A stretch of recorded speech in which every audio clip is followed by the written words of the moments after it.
There's a prison that holds millions of people captive every single day, yet most don't even realize they're trapped inside it.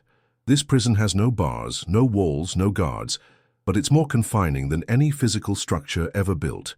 It's the prison of your own reactive mind, where every criticism becomes a dagger, every rejection feels like death, and every unexpected change throws you into complete chaos. You wake up each morning not knowing what emotional landmine might explode beneath your feet. A text message left unread sends you spiraling into anxiety. A colleague's dismissive comment ruins your entire day. Your partner's tired sigh makes you question your worth. You're living at the mercy of a world that seems determined to destabilize you, constantly walking on eggshells around your own emotions. But what if I told you that this prison exists only in your mind? What if the key to your freedom has been in your pocket all along, waiting for you to remember how to use it? Today, we're going to explore a revolutionary understanding that emerged from Carl Jung's lifetime of studying the human psyche, a discovery so profound that it can literally rewire how you experience reality itself. This isn't about building thicker skin or pretending you don't feel pain. This is about understanding the fundamental mechanism that creates emotional suffering and learning to operate from a completely different level of consciousness. Jung spent decades mapping the landscape of the human mind, and what he discovered was staggering. He found that we're not just individuals bumping into a random world. We're active creators of our own emotional reality, unconsciously constructing the very experiences that torment us. The person who consistently feels rejected isn't unlucky. They're operating from unconscious patterns that magnetize rejection. The person who always feels criticized isn't surrounded by cruel people. They're projecting their own inner critic onto everyone they meet. This revelation changes everything, because once you understand that your emotional reactions are being generated from within, you can begin to take back control. You can stop being a victim of your circumstances and start becoming the conscious architect of your inner world, the invisible scripts running your life. Every human being carries what Jung called the personal unconscious, a vast repository of experiences, beliefs, and emotional patterns that operate below the threshold of awareness. Think of it as the operating system of your psyche, running countless programs in the background that determine how you interpret every situation you encounter. These unconscious programs were installed during your most formative years, often through experiences you may not even remember. The child who was consistently ignored develops a program that says, "I don't matter." The child who was criticized for expressing emotions develops a program that says, "Feelings are dangerous." The child who was praised only for achievements develops a program that says, "I'm only valuable when I'm performing." Dr. Bruce Perry's groundbreaking research at the Child Trauma Academy reveals that these early experiences don't just create memories, they literally shape brain architecture. The neural pathways formed in childhood become the default routes for processing information throughout life. This means that a 40-year-old professional might still be interpreting workplace feedback through the lens of a 5-year-old who learned that disapproval equals abandonment. What makes this particularly insidious is that these programs feel completely natural. You don't experience them as learned behaviors. They feel like objective reality. When someone doesn't text you back immediately, you don't think, "I'm running my abandonment program." You think they don't care about me anymore and feel the familiar ache of rejection. When your boss gives you feedback, you don't think, "I'm activating my inadequacy program." You think, "I'm failing," and feel the crushing weight of self-doubt. This is what Jung meant when he said that until we make the unconscious conscious, it will direct our lives, and we will call it fate. These invisible scripts create the illusion that we're victims of external circumstances, when in reality we're being held captive by our own internal programming. But here's the revolutionary part. Once you begin to recognize these programs, you can start to change them. You can stop being unconsciously reactive and start being consciously responsive. You can move from being at the mercy of your automatic patterns to having choice in how you experience life. The first step is simply noticing when you're being run by a program. Notice when your emotional reaction seems disproportionate to the situation. Notice when you're interpreting neutral events through a negative lens. Notice when you're making assumptions about other people's intentions based on your own fears rather than actual evidence. This awareness alone begins to create space between you and your automatic reactions, and in that space, transformation becomes possible. The emotional alchemy of consciousness. Jung discovered something remarkable about human emotions that most people completely misunderstand. He found that emotions aren't just random chemical reactions or inconvenient disruptions to rational thinking. They're actually sophisticated messengers carrying vital information about our inner world and our relationship to reality. The problem isn't that we have emotions, the problem is that we've never learned how to work with them consciously. Most people either suppress their emotions, hoping they'll go away, or they become completely identified with them, letting every feeling dictate their behavior. Both approaches keep us trapped in unconscious reactivity. Recent neuroscience research from Dr. Lisa Feldman Barrett at Harvard Medical School shows that emotions aren't hardwired responses to external events. They're actually predictions that our brain makes based on past experiences. Your brain is constantly scanning your environment and generating emotional responses based on what it expects to happen, not necessarily what's actually happening. This means that the anxiety you feel when your phone rings isn't really about the phone call. It's about your brain's prediction of what that call might bring, based on your history of phone calls. The anger you feel when someone interrupts you isn't really about the interruption. It's about your brain's prediction of being disrespected, based on your history of feeling unseen. Understanding this changes everything about how you relate to your emotions. Instead of being at their mercy, you can start to see them as data. Instead of letting them control your behavior, you can use them as information about what's happening in your unconscious mind. Jung called this process holding the tension of opposites. Instead of immediately acting on your emotions or trying to push them away, you learn to hold them in consciousness without being overwhelmed by them. You feel the anger without lashing out. You feel the sadness without drowning in it. You feel the fear without letting it paralyze you. This isn't about becoming emotionally numb or detached. It's about developing what Jung called conscious feeling, the ability to experience your emotions fully while maintaining enough awareness to choose how you respond to them. It's about becoming emotionally intelligent rather than emotionally reactive. When you develop this capacity, something profound happens. The emotions that once seemed so overwhelming begin to lose their grip on you. You start to see them as waves passing through consciousness rather than tsunamis that could destroy you. You begin to trust your ability to feel whatever arises without being swept away by it. The shadow that follows you everywhere. Perhaps Jung's most revolutionary discovery was the concept of the shadow, the parts of ourselves that we've rejected, denied, or pushed into the unconscious. The shadow contains everything we've learned to see as unacceptable about ourselves, and it has a profound impact on how we experience the world. Here's what most people don't understand. The qualities you judge most harshly in others are often reflections of qualities you've rejected in yourself. The person who constantly complains about others being selfish has usually disowned their own healthy selfishness. The person who can't stand overly emotional people has usually suppressed their own emotional nature. The person who judges others for being weak has usually rejected their own vulnerability. Dr. Harville Hendrix's research on relationships shows that we're unconsciously attracted to people who embody both the positive and negative traits of our primary caregivers. This isn't coincidence. It's our psyche's attempt to heal our original wounds by working through them in adult relationships. But if we don't recognize this pattern, we end up recreating the same dynamics over and over again. The shadow also contains what Jung called our unlived life, the parts of ourselves that we sacrifice to fit in, to be accepted, to survive our early environment. The creative person who became an accountant to please their parents, the sensitive person who became tough to avoid being hurt, the spontaneous person who became rigid to feel safe. These sacrificed parts don't disappear. They go underground, where they continue to influence us in ways we don't recognize. They create what Jung called projections, unconscious ways of seeing our own rejected qualities in other people. They also create what modern psychology calls triggers, situations that activate our shadow material and cause us to react with unusual intensity. The path to freedom involves reclaiming these shadow aspects, not by acting them out unconsciously, but by integrating them consciously.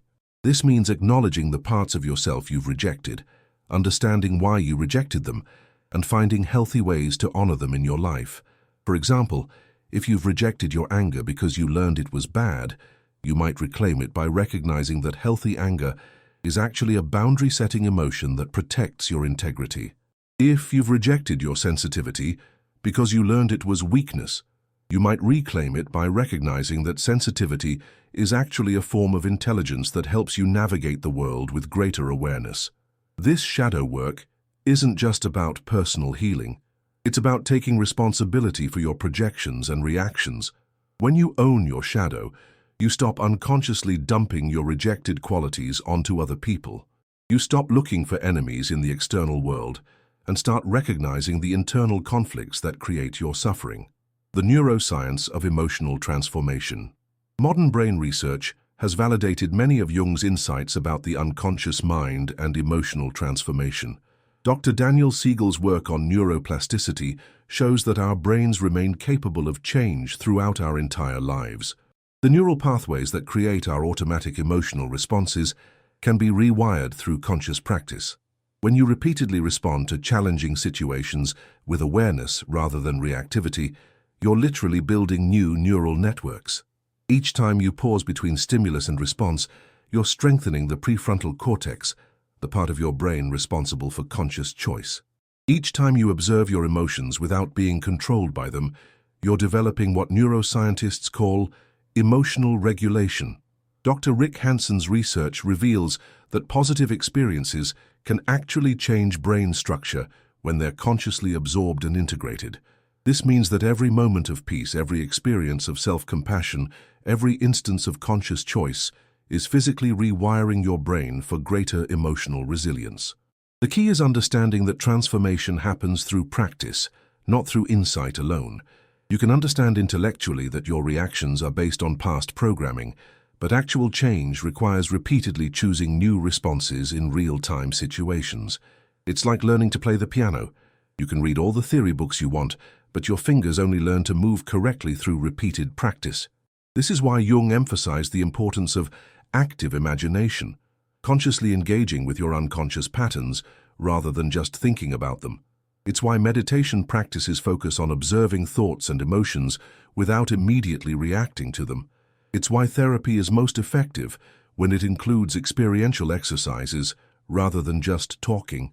The brain changes that occur through this kind of conscious practice are measurable and significant.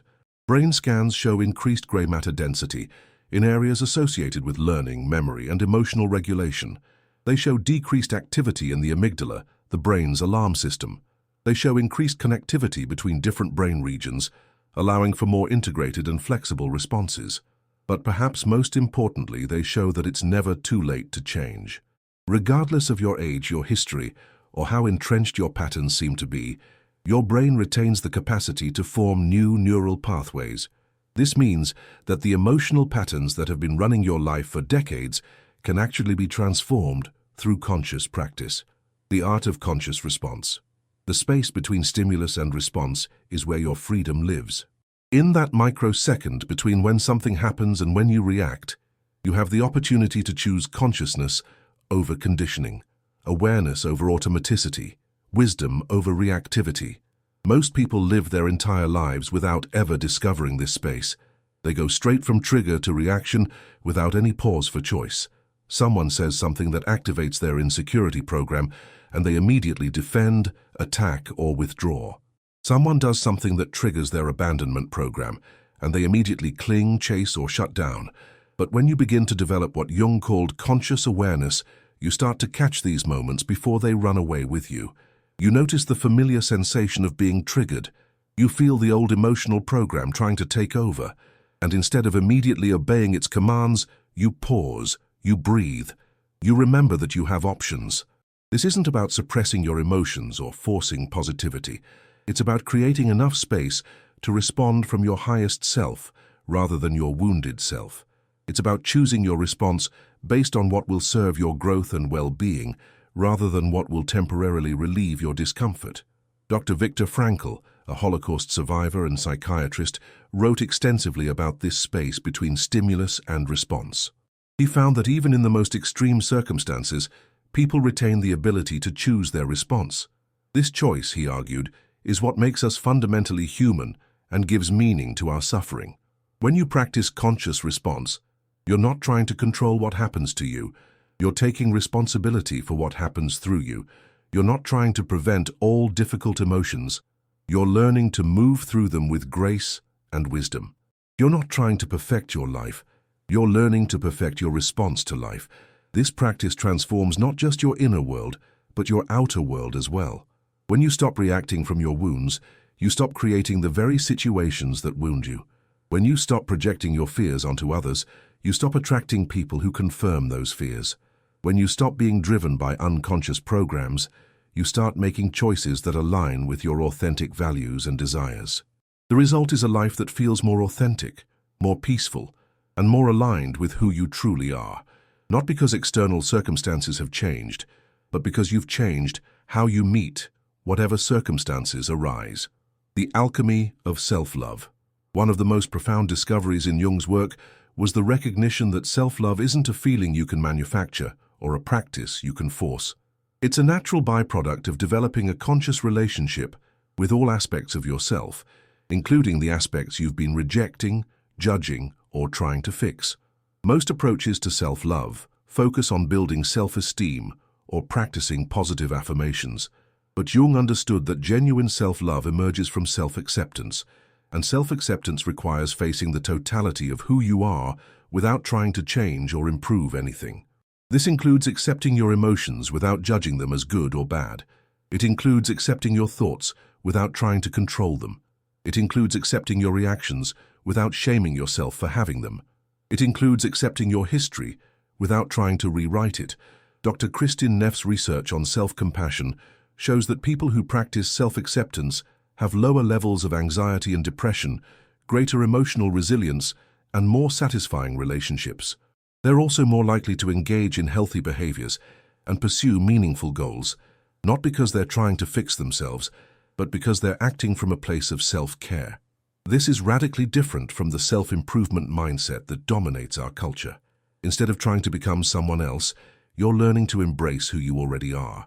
Instead of trying to eliminate your negative traits, you're learning to work with them consciously. Instead of trying to create a perfect life, you're learning to find peace within whatever life presents. When you stop fighting against yourself, you stop creating internal conflict.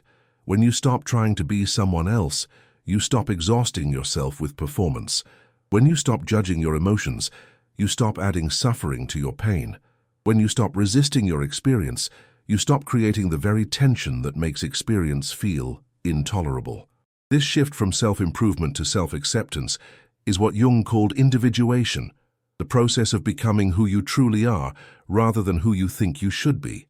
It's not about becoming perfect. It's about becoming whole. It's not about eliminating your shadow. It's about integrating it consciously. The result is a kind of inner peace that doesn't depend on external circumstances. It's a self-love that isn't contingent on achievement or approval. It's a confidence that comes from knowing you can handle whatever arises, because you've learned to be with yourself unconditionally. The ripple effect of inner transformation. When you transform your relationship with your own emotions, something remarkable happens in your relationships with others. You stop needing them to be different in order for you to be okay. You stop taking their behavior personally because you understand that their reactions are about their inner world, not about you. This doesn't mean you become indifferent or detached. It means you can be present with others without being controlled by their emotional states. You can offer support without trying to fix them. You can maintain boundaries without building walls. You can love without losing yourself. Dr. Murray Bowen's research on family systems shows that when one person in a relationship system develops greater emotional maturity, it positively impacts the entire system. Other people unconsciously adjust their behavior in response to your increased consciousness, even if they don't understand what's happening. This is because emotional states are contagious. When you're operating from anxiety, you tend to activate anxiety in others. When you're operating from reactivity, you tend to provoke reactivity in others. But when you're operating from centeredness, you tend to invite centeredness in others. The transformation ripples outward in ways you might not expect. Your children learn emotional regulation, not from your lectures, but from your example. Your partner feels safer to be authentic because you've stopped trying to control their emotions. Your colleagues feel more comfortable around you because you've stopped projecting your insecurities onto them. You also start attracting different types of relationships. People who are drawn to drama and conflict gradually lose interest in you because you're no longer providing the emotional chaos they're seeking. People who are committed to growth and consciousness are drawn to you because you're modeling the possibility of a different way of being. This doesn't mean your relationships become perfect or that you never experience conflict. It means you can navigate difficulties with greater wisdom, compassion, and skill. You can disagree without attacking. You can be hurt without retaliating. You can set boundaries without punishing. The ultimate result is relationships that are based on authentic connection rather than unconscious need. Relationships where you can be yourself without fear of rejection. Relationships where conflict becomes an opportunity for deeper understanding rather than a threat to be avoided. Jung understood that psychological development isn't a problem to be solved, but a journey to be embraced. There's no finish line where you become perfectly conscious and never get triggered again. There's no graduation from the human experience where you transcend all emotional challenges. Instead, consciousness is a continuous practice of meeting whatever arises with increasing awareness, compassion, and wisdom. It's a lifelong commitment to growth, healing, and becoming more fully yourself. It's an ongoing relationship with your own psyche that deepens and matures over time. This perspective is liberating because it removes the pressure to be perfect or to have everything figured out. You don't have to wait until you're healed to start living authentically. You don't have to eliminate all your triggers to start responding consciously. You don't have to master every aspect of your personality to start experiencing greater peace. You can begin exactly where you are, with whatever level of awareness you currently possess. Every moment offers a new opportunity to choose consciousness over conditioning. Every emotional reaction presents a chance to practice responding rather than reacting. Every relationship provides a laboratory for developing greater emotional maturity. The path isn't linear and it's not always comfortable. There will be times when you slip back into old patterns. There will be situations that reveal new layers of unconscious material. There will be periods of growth that feel more like destruction than creation. But each time you choose awareness over automaticity, you're building the psychological muscle of consciousness. Each time you meet your emotions with compassion rather than judgment, you're developing greater emotional resilience. Each time you respond from your highest self rather than your wounded self, you're creating new neural pathways of wisdom. The journey itself becomes the destination. The practice becomes the path. The commitment to consciousness becomes the foundation for a life of greater freedom, authenticity, and peace. This is the gift that Jung offered to humanity, not a quick fix or a simple solution, but a way of being that honors the full complexity of human experience, while providing tools for navigating that complexity with greater wisdom and compassion. Your mind doesn't have to be your master. Your emotions don't have to control your life. Your past doesn't have to determine your future. In every moment, you have the opportunity to choose consciousness, to respond from wisdom, to love yourself and others more fully. The journey of mastering your mind so that nothing can truly affect you isn't about becoming invulnerable. It's about developing the inner strength to remain open, the wisdom to respond consciously, and the compassion to meet whatever arises with grace. This is your invitation to begin that journey. Not tomorrow, not when you're more prepared, not when circumstances are different. Right now, in this moment, with whatever you're experiencing, you have everything you need to take the first step toward greater consciousness and authentic self-love. The key has always been in your hands. The door has always been open. The only question is whether you're ready to step through it into the freedom that awaits on the other side.